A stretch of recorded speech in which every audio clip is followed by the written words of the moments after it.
ഇസ്രയേലിന്റെ ഫലസ്തീൻ വിരുദ്ധ പ്രവർത്തനത്തെ ഭീകരവാദമെന്ന് ആദ്യം വിളിച്ചത് ഇന്ത്യയുടെ മോഹൻദാസ് ആണ്. മോഹൻദാസ് കരംചന്ദ് ഗാന്ധി. ടെററിസം എന്ന വാക്കാണ് ഗാന്ധിജി ഉപയോഗിച്ചത്. ഫലസ്തീനെ നേരെ നോക്കിയിട്ട് ഗാന്ധിജി പറഞ്ഞു, നമ്മളും നിങ്ങളും തുല്യരാണ്. നമ്മൾ രണ്ടു കൂട്ടരും മനുഷ്യത്വത്തിന് വേണ്ടി സമരം ചെയ്യുമ്പോൾ ഇവിടെയും അവിടെയും ബ്രിട്ടീഷുകാർ മനുഷ്യാവകാശങ്ങളെ ചവിട്ടിഞ്ഞിരിക്കുകയാണ്. ബ്രിട്ടനാണ് ലോകത്തിന്റെ നാനാഭാഗങ്ങളിൽ നിന്നുള്ള ജൂത പൗരന്മാരെ കൊണ്ടുവന്ന് ഫലസ്തീന്റെ മണ്ണിൽ കുടിയിരുത്തിയത്. അതിനൊക്കെ ഗാന്ധിജി കൊടുക്കുന്ന മറുപടിയുണ്ട്. സമയക്കുറവ് കൊണ്ട് ഞാൻ അതിലേക്ക് കടക്കുന്നില്ല. ഇന്ന് ലോകം പഠിക്കേണ്ടതാണ്. ഗാന്ധിജി ചോദിക്കുന്നു, ഇങ്ങനെ ഓരോരോ രാജ്യത്തുള്ള ആളുകളെ കൊണ്ടുവന്നിട്ട് മറ്റൊരു രാജ്യത്ത് കുടിയിരുത്തിയാൽ അപ്പൊ ആ രാജ്യം അവരെ പുറത്താക്കാമെന്നല്ലേ അതിന്റെ ന്യായം? ഫ്രാൻസിലെ ക്രിസ്ത്യാനി ഫ്രഞ്ച് ക്രിസ്ത്യാനിയായ പോലെ ഫ്രാൻസിലെ ജൂതൻ ഫ്രഞ്ച് ജൂതനല്ലേ, അവിടെ തന്നെ പുറത്താൽ പോരെ എന്ന് മഹാത്മാഗാന്ധി ചോദിക്കുന്നു.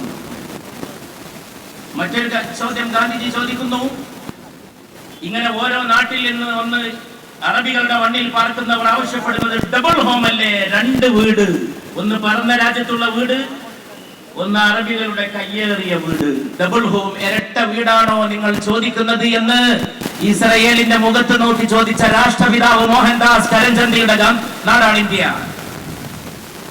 നിങ്ങൾ ഇരട്ട വീടല്ലേ ചോദിക്കുന്നത്? ഒരു പടി കൂടി കടന്ന് ഗാന്ധിജി ചോദിക്കുന്നു, ഓരോ നാട്ടിലുമുള്ള ജൂതന്മാർ എവിടെ നിന്ന് പോന്നു ഇവിടെ പാർക്കണമെങ്കിൽ നിങ്ങൾ ജൂതന്മാരെ പുറത്താക്കുന്ന ഹിറ്റ്ലറുടെ പ്രവർത്തനത്തെ ന്യായീകരിക്കുകയല്ലയോ? അല്ലേ ഹിറ്റ്ലർ ചെയ്യുന്നത്? ഇങ്ങനെയുള്ള ലോകനീതിയുടെ ചോദ്യം ഒരുപാട് ഉയർത്തപ്പെട്ട പ്രശ്നമാണ് ഇസ്രായേൽ.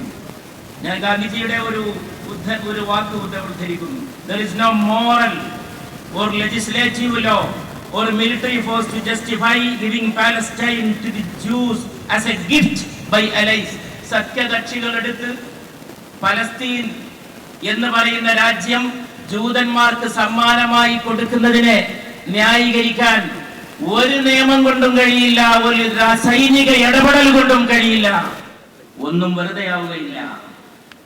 നിങ്ങൾ കോഴിക്കോട്ട് വന്നത് വെറുതെയാവുകയില്ല, ഈ യാത്ര വെറുതെയാവുകയില്ല, ഈ പ്രാർത്ഥന വെറുതെയാവുകയില്ല, ഈ മന്ത്രം വെറുതെയാവുകയില്ല.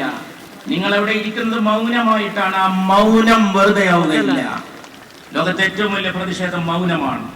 ചില വാക്കുകൾക്ക്, ചില മൗനങ്ങൾക്ക് 1000 വാക്കുകളുടെ ദിവ്യഗർഭമുണ്ട് എന്ന് ലോകത്തിലെ ഏത് ഏകാധിപതികളും ഓർക്കും. ഫിറഔൻ ജീവിച്ചിരിപ്പില്ല, ഹിറ്റ്ലർ ജീവിച്ചിരിപ്പില്ല. അവരൊക്കെ ചരിത്രത്തിന്റെ ചവറ്റുകൊട്ടയിലേക്കാണ് എറിയപ്പെട്ടിട്ടുള്ളത്. ഒബാമ പറഞ്ഞതുപോലെ മനുഷ്യത്വത്തിന് വേണ്ടിയുള്ള നിലപാടുകൾ മാത്രമാണ് നിലനിൽക്കുക. മനുഷ്യത്വത്തെ മറന്നുകൊണ്ടുള്ള സമീപനങ്ങളെ തിരസ്കരിക്കാനാണ് നാം ഇവിടെ ഐക്യത്തോടു കൂടി നമ്മളെല്ലാവരും ഒരുമിച്ച് കൂടിയിട്ടുള്ളത്. മനുഷ്യത്വത്തിന്റെ സ്വരം ഉയരത്തിൽ ഉയർത്തപ്പെടട്ടെ എന്ന് മാത്രം പറഞ്ഞുകൊണ്ട്